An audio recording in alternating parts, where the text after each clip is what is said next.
In this video, we dive into stories where human arrogance meets nature's deadliest predators, from a mother confronting a brown bear in Alaska to a traveler facing a starving polar bear in the Arctic, and tourists testing hippos and lions in Africa. Each misstep turns curiosity into catastrophe. Let's begin with the first story, where one woman ignored every warning and paid the ultimate price. It was March 14, 2015, and a wide African river flowed through a remote region inhabited by one of the continent's most dangerous mammals. The river appeared calm on the surface, but local hippos maintained territorial zones that had caused previous human fatalities. Vera Caldwell, 42, arrived in the region 6 days earlier, determined to prove herself after a bitter divorce and an inheritance that left her financially secure. Known at her school for constant dissatisfaction, she approached the 8-day eco-tour as a personal declaration of independence. Her fellow travelers quickly grew weary of her non-stop complaints about accommodations, meals, and prices. She spent days antagonizing veteran river guide Jonas Mwanza, dismissing his safety warnings as fear-mongering, all while documenting grievances for scathing online reviews. This river system harbors one of Africa's densest hippopotamus populations, with pods of 10 to 30 individuals claiming territorial stretches of shallow water where they spend daylight hours submerged to protect their sensitive skin. Adult bulls can exceed 4,000 pounds and achieve surprising speed both in water and on land. Their massive jaws evolved to crush riverbank vegetation and unfortunate intruders with equal efficiency. These deceptively docile-looking animals kill more humans annually than lions, leopards, and crocodiles combined. Their unpredictable aggression triggered by perceived threats to their territory or young. Jonas had begun the morning safety briefing by pointing to a pod of hippos visible 100 meters upstream, their ears and eyes barely breaking the surface as they monitored the approaching canoes. He explained their territorial nature and the critical importance of maintaining distance, but Vera interrupted repeatedly, accusing him of ruining the experience with unnecessary paranoia. When Jonas explained that hippos were capable of biting through wooden canoes, Vera laughed dismissively and stated she had not paid premium prices to avoid wildlife encounters. Her canoe partner, a soft-spoken retiree named Margaret, pleaded quietly for caution as they launched into the current. As the group of 6 canoes approached the hippopod, Jonas signaled for everyone to paddle toward the opposite bank, but Vera demanded Margaret steer directly toward the animals. She stood unsteadily in the narrow canoe, phone extended for video footage, shouting at the other tourists to stop being babies and get closer for dramatic shots. Jonas's repeated warnings were ignored as Vera directed Margaret to paddle closer, bringing the canoe to within approximately 15 meters of the hippopod. What Vera didn't understand was that hippos can hold their breath underwater for up to 5 minutes, allowing them to approach threats completely submerged and invisible.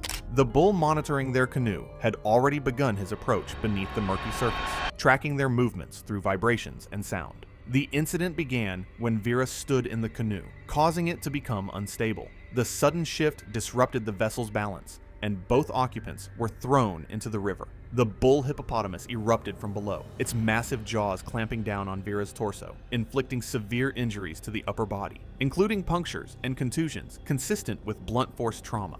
She was quickly submerged, and her phone was lost during the incident. Following the initial bite, the bull resurfaced and lunged again in short, forceful bursts. Witnesses observed repeated surges in the same area, each resulting in additional impact and forced submersion. The pattern was consistent with territorial, defensive behavior. Margaret remained on the overturned canoe and called for help while maintaining distance. Vera's body resurfaced intermittently in the turbulent water. Observers noted limited movement following the initial impact, consistent with severe trauma and water inhalation. After several forceful surges, the bull disengaged and moved toward deeper water. Vera was left unresponsive in the river. The tour guide quickly directed the remaining canoes to safety and radioed base camp. Local fishermen arrived approximately 12 minutes later, followed by park rangers 18 minutes later. Rescue personnel took approximately 45 minutes to locate Vera's body, found wedged against fallen tree branches roughly 200 meters from the attack site. The coroner's examination revealed massive internal trauma, including multiple rib fractures, punctured lungs, and severe tissue damage to the torso and abdomen.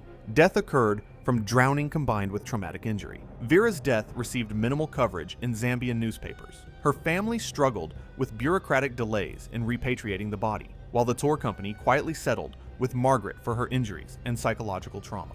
The incident underscored the risks associated with close proximity to territorial wildlife. Just over a year later, high in the Himalayas, another woman's pursuit of social media fame would put her in the path of a stealthy, deadly predator, an Indian leopard stalking the pilgrimage trails. It was September 23, 2016. The Kedarnath pilgrimage trail in Uttarakhand passed through mountainous terrain at elevations approaching 12,000 feet. The narrow path, carved into cliffsides, was used regularly by pilgrims and visitors. May James, 38, arrived in the region 3 days earlier, carrying more camera equipment than survival gear. A freelance travel blogger from Portland, she had been struggling financially, and her online following had plateaued despite increasingly desperate attempts at viral content. She live-streamed sunrise yoga poses and pseudo-philosophical reflections, ignoring local customs and guidance. Villagers and fellow travelers grew weary of her condescending attitude and constant complaints about accommodations, insisting on special treatment as a content creator. Her presence during peak pilgrimage season marked her last attempt to salvage her failing blog. She clashed repeatedly with guides over safety protocols, dismissing warnings about weather and wildlife as superstition, while alienating other pilgrims with staged controversies and manufactured authenticity. The Kedarnath region harbors a significant population of Indian leopards, solitary predators capable of reaching 150 pounds and possessing bite forces exceeding 400 pounds per square inch. These cats are perfectly adapted mountain hunters, capable of dragging prey twice their weight up vertical cliff faces and remaining completely silent while stalking through dense rhododendron forests. Unlike their African cousins, Indian leopards have adapted to high-altitude hunting and show increased aggression during monsoon season, when their natural prey becomes scarce. Village elder Ramesh had warned the evening group about a man-eating leopard that had killed a goat herder 3 weeks earlier near the trail's most dangerous section. The animal had shown unusual boldness, attacking during daylight and displaying no fear of human presence. Ramesh emphasized the critical importance of traveling in groups and avoiding the trail after sunset. Maya interrupted repeatedly, calling him a fear-mongering patriarch and accusing the village of perpetuating superstitious nonsense to maintain their patriarchal grip on spiritual tourism.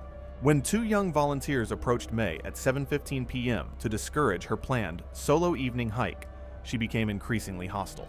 She announced loudly to her live stream audience that she would not be mansplained or spiritually gatekeepered by backward locals who clearly did not understand her authentic journey. May declared her intention to hike alone at dusk for better lighting and genuine solitude, dismissing the volunteers' pleas as attempts to control her spiritual experience. She stormed away from the rest house at 7:30 p.m. with her phone camera rolling, determined to capture content that would finally make her travel blog profitable. May walked along the mountain path around 8:15 p.m., using her phone camera while adjusting settings for low-light conditions. Near a sharp switchback bordered by dense rhododendron bushes, a 150-pound male leopard was present in the vicinity. The leopard had been moving through the undergrowth and positioned itself on a rock outcropping approximately 8 feet above the trail. Leopards possess exceptional night vision, approximately 6 times better than humans, and their spotted coats provide perfect camouflage in dappled mountain shadows. May never stood a chance of seeing the predator watching her from above, its golden eyes tracking every movement as she fumbled with her phone's camera settings. The leopard descended from the rock and struck her from behind, knocking her forward onto the rocky trail. Its foreclaws secured her shoulders while its jaws closed at the base of her neck. Her phone fell from her hand, ending the live stream. The leopard adjusted its grip, maintaining pressure as she struggled beneath its weight. The leopard maintained its grip on her throat, applying sustained pressure consistent with large feline killing behavior. As trauma and airway compression progressed, her resistance weakened. After she became unresponsive, the animal secured her by the shoulder and dragged her off the trail into denser brush. May sustained extensive trauma to multiple areas during the attack, which contributed to significant blood loss and impaired mobility. Local searchers later located her backpack, scattered fragments of her phone, and other personal items along the path. Her body was subsequently recovered further down the ravine. The coroner's examination confirmed trauma to the neck, shoulders, and upper back consistent with predation by a large feline. Death resulted from blood loss, shock, and blunt force injuries. Local newspapers reported the incident briefly as a tourist fatality. regional authorities increased patrols along the trail following the incident. Mae James's fatal misjudgment on the Kedarnath Trail was a grim reminder that arrogance can be deadly in the wild. Less than a year later, in the open savannas of South Africa, another woman's insistence on social media glory would bring her face to face with Africa's most iconic predator, a lion whose power left little room for error. It was October 12, 2017. A private game reserve in South Africa's Lowveld operated routine afternoon safari drives under established wildlife safety protocols. Guests were required to remain seated inside open vehicles during predator sightings. Brielle Hutchins, 35, arrived 3 days earlier with the aggressive confidence of someone desperate to prove she belonged in luxury surroundings. A pharmaceutical sales representative from Atlanta, she had recently been promoted but felt her success hollow, projecting it through demanding behavior towards staff. Her colleagues knew her as a bully to subordinates and sycophant to superiors, a pattern she carried overseas, treating lodge staff with contempt disguised as customer expectations. During her stay, staff documented repeated complaints regarding room assignments, meal quality, and wildlife viewing distances. Management discussed reassigning her to another guide after multiple disagreements over safety procedures. The afternoon game drive crossed the reserve's central plains, where scattered acacia trees offered minimal shade against the harsh October sun. Lions, apex predators built for short bursts of incredible speed, possess immense strength and bite force, evolved to take down large prey through coordinated pack hunting. Guide Thabo Mthembu spotted a pride of 8 lions resting beneath an acacia cluster just off the dirt track. He immediately stopped the open-sided vehicle and reminded guests to remain seated and quiet. Brielle repeatedly interrupted, complaining that the lions were boring and demanding the vehicle move closer for Instagram shots. When Thabo refused, citing safety and the lion's unpredictable behavior, Brielle grew increasingly belligerent, accusing him of laziness and unprofessionalism. The situation escalated when Brielle announced her intention to photograph the pride from outside the vehicle, dismissing Thabo's urgent warnings about lion behavior and territorial instincts. She had grown frustrated with what she perceived as overly cautious guides. Other guests urged her to remain seated, but she continued toward the pride despite repeated warnings. Against all safety protocols and Thabo's desperate commands, Brielle suddenly opened the vehicle door and stepped onto the ground, announcing she needed dramatic angles for her photographs. 2 lionesses lifted their heads and oriented toward her movement. The dominant male rose shortly afterward and began walking in her direction. Brielle waved dismissively at Thabo's frantic gestures, walking 10 meters toward the pride while holding her phone overhead. Lions can accelerate from 0 to 50 miles per hour in just a few seconds, and their paw swipes, delivered with 400 pounds of force, can break a human's spine instantly. The male watching Brielle calculated distance and opportunity with the precision of an apex predator that had killed hundreds of times before. The dominant male moved toward Brielle and initiated contact, causing her to fall to the ground. She sustained injuries to the chest, shoulders, and upper back, including puncture wounds and lacerations to soft tissue and muscle. The uneven terrain contributed to her loss of balance, and her movement outside the vehicle removed the physical barrier normally provided. The lion secured her by the neck and applied pressure to the throat region, consistent with predatory subdual behavior observed in large feline attacks. 2 lionesses approached shortly afterward. One made contact with the lower extremities, while the male maintained primary hold at the neck. Observable resistance decreased over the following 1 to 2 minutes. Movement gradually ceased as trauma and blood loss resulted in loss of consciousness. She sustained catastrophic cervical trauma, consistent with tracheal compression and vascular injury. Once other guests were secured inside the vehicle, the guide initiated deterrent protocol using the engine and horn. A single warning shot was discharged into the ground at a safe angle. Following the noise and gunfire, the lions disengaged and moved several meters away. The surrounding terrain limited the guide's ability to approach safely. The coroner's examination confirmed extensive trauma consistent with large cat attacks, including puncture wounds, tearing of muscle and soft tissue, and crushing injuries to the neck, shoulders, and torso. Blood loss, shock, and blunt force trauma caused death. The lodge handled the incident with extreme discretion, cooperating with authorities while minimizing media coverage. Local newspapers mentioned only a brief tourist fatality, while Brielle's family received a substantial settlement accompanied by a comprehensive non-disclosure agreement. Authorities classified the incident as a fatal wildlife encounter, resulting from violation of safari safety protocols. Months earlier, in a very different environment, a temperate Alaskan wilderness would claim another life as a mother's need for control and social media validation collided with the protective instincts of a brown bear sow. It was August 15, 2014, and the ancient ice of a glacier stretched across Alaska's temperate wilderness like a frozen river of time, constantly calving into the lake below. The retreating ice had exposed rocky moraine and emerging vegetation, creating prime foraging habitat for brown bear preparing for winter. Celeste Moorhead, 44, arrived at the glacier viewing area that morning as part of a desperate attempt to repair her fractured relationship with her 19-year-old daughter Emma during an Alaskan cruise excursion. A real estate agent from Phoenix, she had spent years watching her only child drift away, their relationship strained by boundary violations and attention-seeking behaviors. Colleagues knew her as domineering, successful professionally, but personally toxic. The trip represented Celeste's last attempt to prove she could change, though arguments over control of the itinerary had already begun. Her daughter had reluctantly agreed after months of guilt-laden calls, but their tentative reconciliation was fraying under Celeste's need to document every moment for social media validation. The glacier viewing area sat surrounded by dense rainforest, where spruce and hemlock trees provided cover for Southeast Alaska's brown bear population. Alaskan brown bears can exceed 1,500 pounds during peak season, with females averaging around 500 pounds. They can accelerate from standing to high speeds within seconds when defending cubs. Their massive claws and powerful jaws evolve to catch salmon and eliminate threats to their offspring.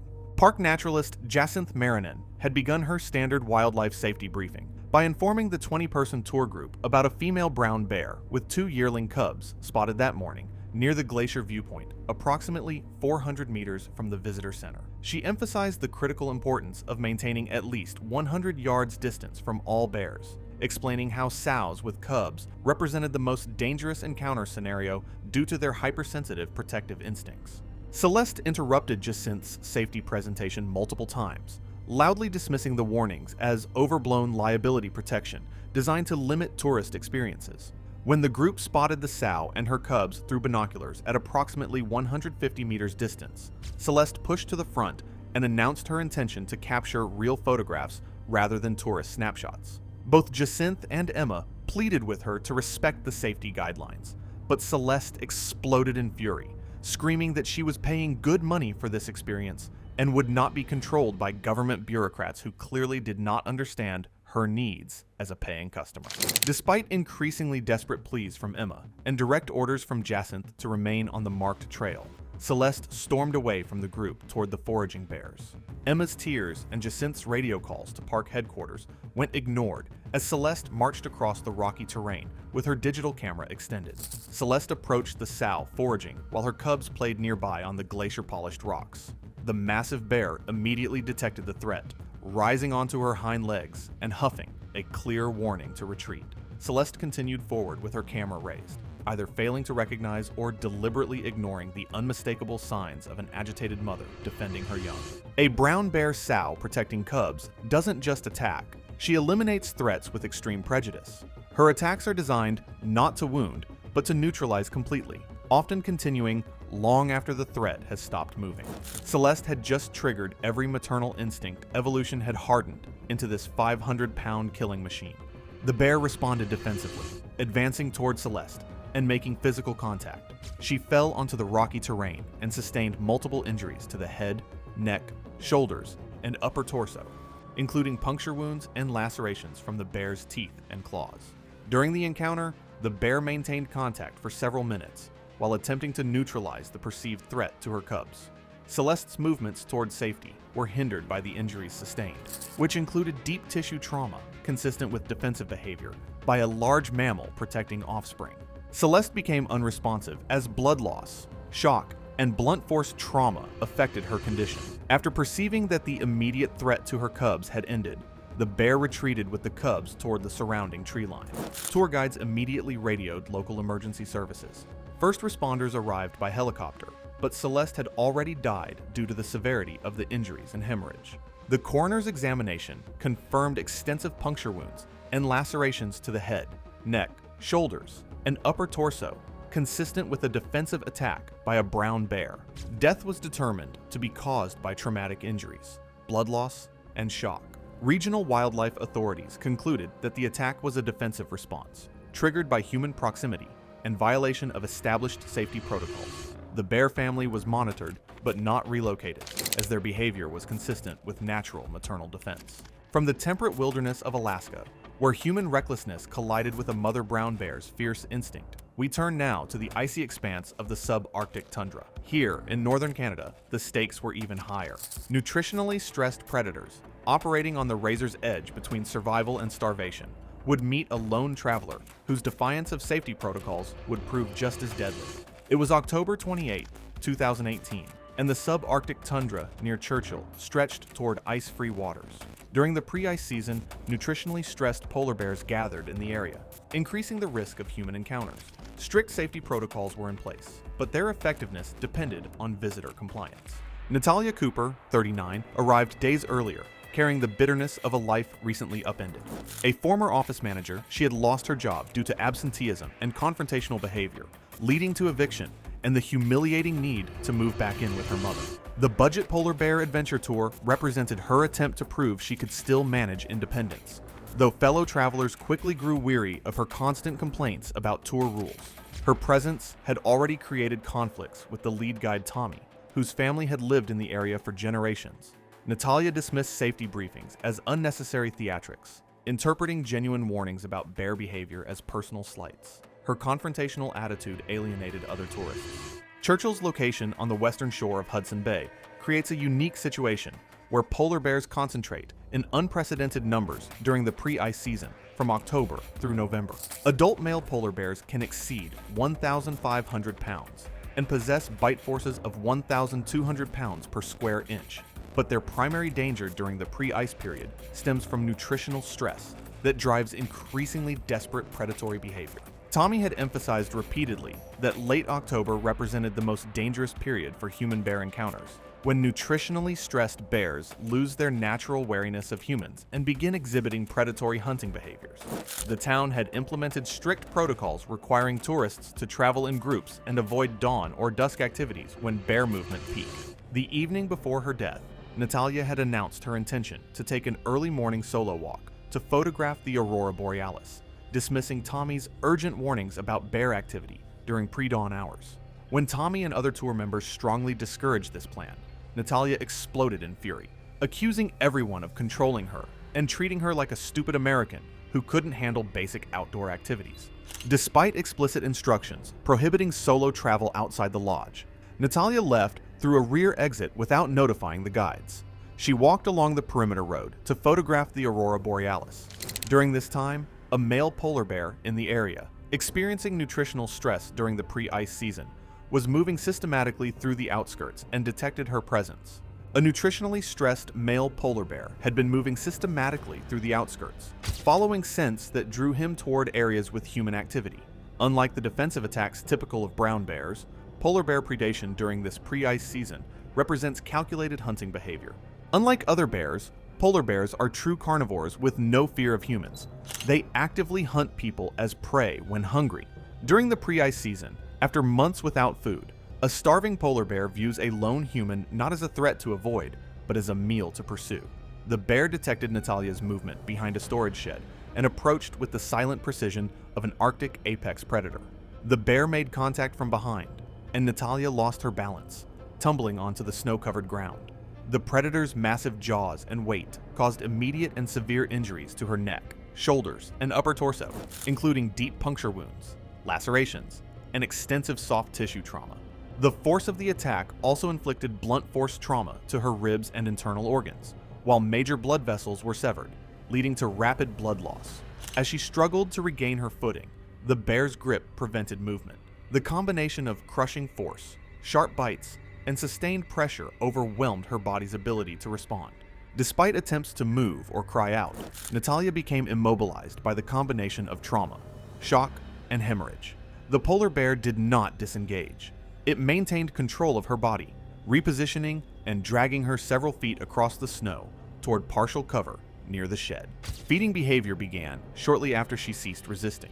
The attack was sustained and methodical, consistent with predatory intent. A local worker observed the bear and notified regional wildlife authorities.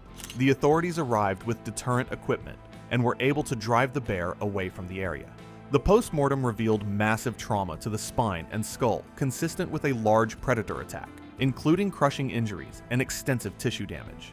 Death resulted from catastrophic cervical spine trauma and neurogenic shock, compounded by severe blood loss. Wildlife authorities classified Natalia's death as a predatory attack during the pre-ice season. Her mother managed arrangements privately. The bear was tracked and euthanized shortly after in accordance with regional wildlife management protocols, as polar bears that carry out confirmed predatory attacks are not considered safe candidates for relocation. Thanks for watching. Want to watch more? Click on your screen now